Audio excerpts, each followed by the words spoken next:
Okay, here you go. All right, so what we have here is boot to Gecko.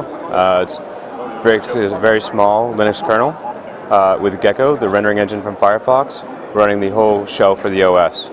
So naturally, the browser on here is Firefox, but what might not be as obvious is this is actually implemented in HTML.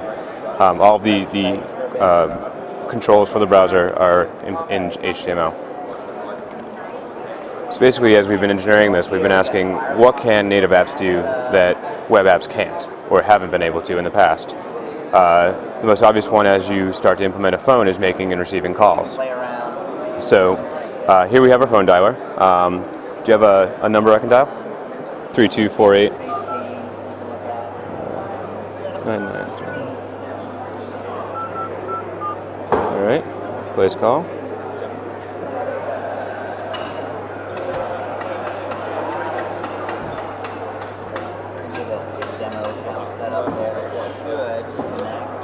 And if you enter that, we can... Hi there. You're being called from the web right now. So, what I just showed, all of this is